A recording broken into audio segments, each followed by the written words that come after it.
Hello everybody and welcome to my CS50W network project demonstration.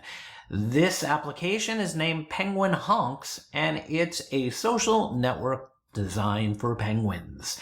We're looking at the main view here of the application, and as you can see we have a menu for navigation. We have a page with all of the honks made by these penguins.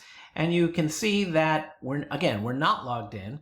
We can see the content of the honk, the duck that made the honk, the date and time, as well as the ability to like something if this duck is logged in, and the number of likes for that particular honk.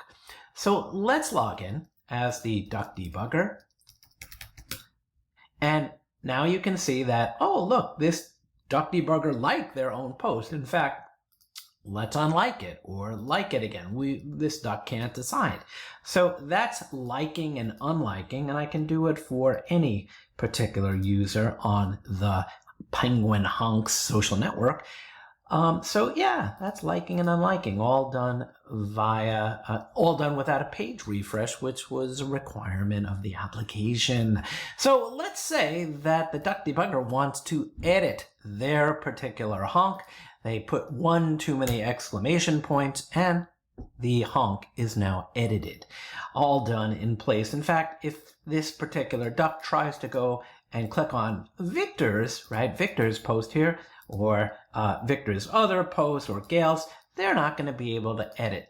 They're not going to be able to edit theirs. They're only able to edit their own posts. All right. So that's editing. Let's go create a new honk, and let's say it's hot outside.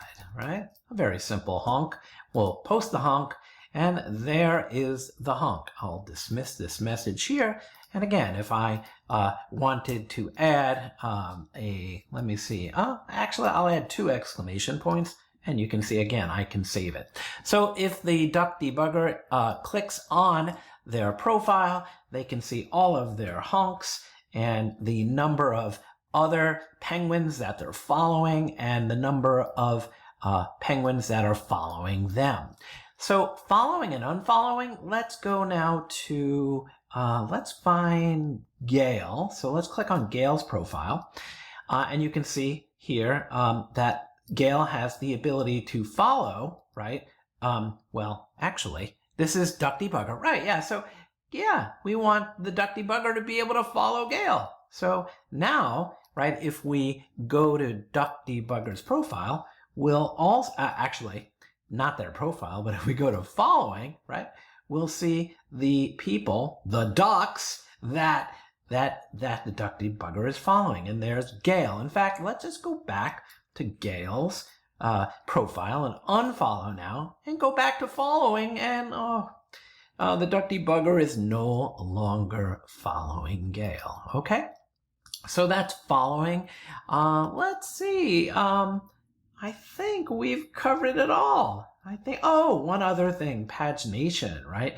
So you can see down here that if we want to look at the next page of honks, we can click on that and we can see new honks that we haven't seen before. Let's like a few while we're here because we read them really carefully, right? And we can go back, right, to the first page.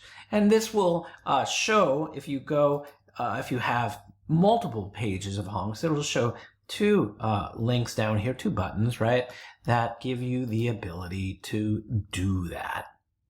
So this has been the duck debugger application that I developed for CS50W. Thanks for watching. Have a great day.